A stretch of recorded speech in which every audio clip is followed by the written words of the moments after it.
Our South stories and reports reaching TV3 indicates the Upper West Regional Minister Alhaji Amidu Sulemana has been shot. Alhaji Amidu Sulemana's convoy is reported to have been attacked in the early hours of Friday, December 21. Well, Alhaji Aliu Sulemana is the MP-elect for Sisala West, and the minister is said to have been on an official working visit to some of the districts and was on his way to one community when he was ambushed. And joining me on the phone line this afternoon is Gabriel Mweni, a journalist with Radio Progress Wa.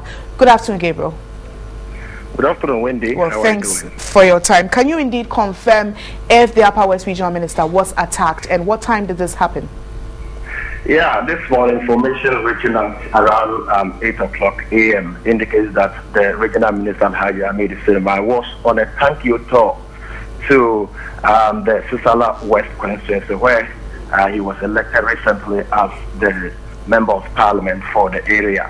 According to the Bolu District Police Commander, AST Prosper, speaking to us, indicated that the minister was in between Bolu and Fielmore on his thank you tour. So according to the police commander, ASP Prosper, he said between two communities, Kuala and Bal, between these communities, there's a particular case. Then the minister, in a convoy of 3, met armed robbers who were indeed on the road trying to rob people. It was in that particular incident that there was an exchange of fire between the minister's bodyguard and that of the armed robbers. But the police commander made it known that the minister's bodyguard also exchanged fire with the armed robbers, making them to run into the bush. Before the police from Bolu district office reached the scene, the armed robbers has fled the area.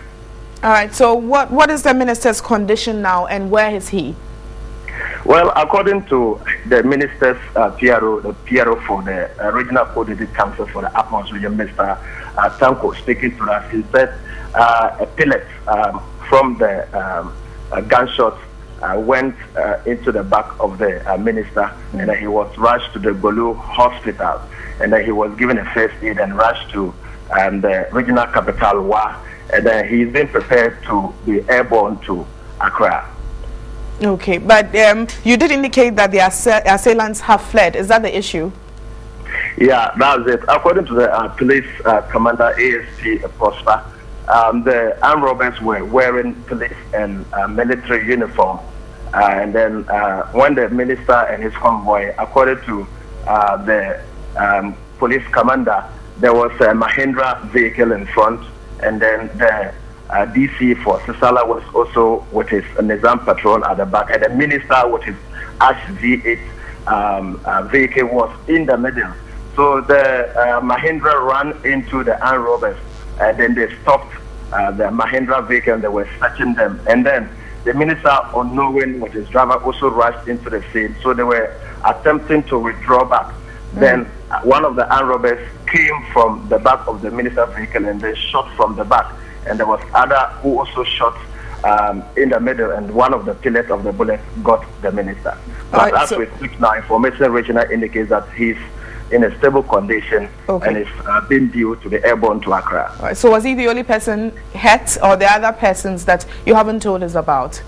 Well, according to eyewitnesses and the Bolu District Police Commander, he's the only person who has been hit, but the rest, they were just being searched, looking for some properties and items on them. All right, so did the commander say they're looking into the matter as of now?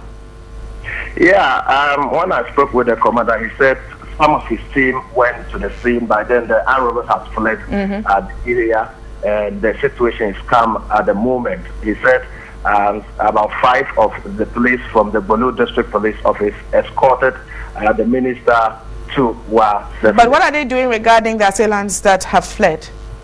Well, he said they are seriously embarking on a search to ensure that they apprehend these assailants. All right. Well, thank you very much for your time in that update. I just spoke to Gabriel when he's a journalist with Radio Progress, and he has indeed confirmed that the Upper West Regional Minister Alhaji Amidu Suleimana has been shot and he's being flown to Accra for some more medical treatments. We'll be getting to him for more updates regarding that very story. When he gets to Accra, we'll also follow that story to give you more updates regarding that very issue. You're still watching Midday Live, but let's continue with some of our stories. The director of the Institute of Continuing and Distance Education, Professor Yao Oheniba-Sechi, has attributed Ghana's challenges with sanitation and hygiene to the collective negative behavior and attitudes of individuals. Speaking at the launch of the 64th annual New Year School, he said failure to urgently improve the situation means Ghana will miss the MDG target for improved basic sanitation by 2015.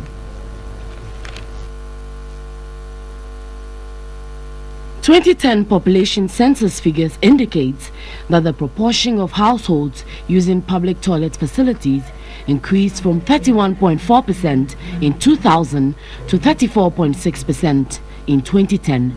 60 deaths, 5,800 cases of cholera have also been reported in 9 months per reports in the dailies.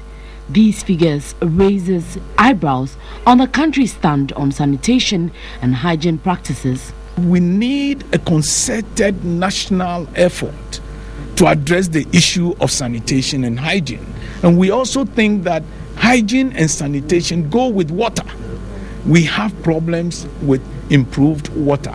We need to bring our policymakers together to fashion policies and effective strategies to get around these programs. Launching the 2013 New Year School at a media interaction, Director of the Institute of Continuing and Distance Education, Professor Yao Oheniba-Sechi, said the conference will, among other things, explore innovative ways to improve on poor sanitary conditions and waste management. The aim of the 23rd edition of the school and conference is to create a platform for a dispassionate discussion of how, as a nation, we could deal with the challenges of inadequate, safe drinking water, poor sanitation conditions, inadequate hygiene education, poor physical planning strategies, and indeed indiscipline and lack of enforcement of sanitation laws. The 64th annual New Year School, under the theme "The Key to Future Health of Our Nation, Improved Water Sanitation and Hygiene," will create a platform to dispassionately discuss how Ghana as a country can deal with challenges regarding sanitation and hygiene. Let's focus on politics now. The Deputy General Secretary of the Progressive People's Party, Parko Akone, has refuted claims by the founder of the Ghana Freedom Party, Kwiadonko, that the PPP had given the Toyota Tundra vehicle to her in exchange for her votes. The PPP has concluded that the results of the 2012 poll do not reflect the will of the people. The figures released by the EC are inaccurate and in demonstrable cases fraudulent. If we continue to focus our attention on the outcome of the elections as opposed to the integrity of the process of running elections, the will of the people will continue to be perverted. The PPP, after the declaration of results of the presidential and parliamentary elections, raised concerns over acts of fraud registered in some parts of the country. The party, in a petition to the Electoral Commission, called for immediate reforms to be carried out by the Commission and other stakeholders to correct cited anomalies.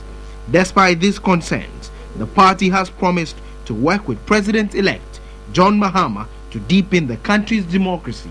The President of the Republic of Ghana is who the Electoral Commission declares as having won an election. And the PPP will work with him, will cooperate with him and ensure that Ghana is peaceful, because we are a peaceful, loving political party. Still watching Midday Live.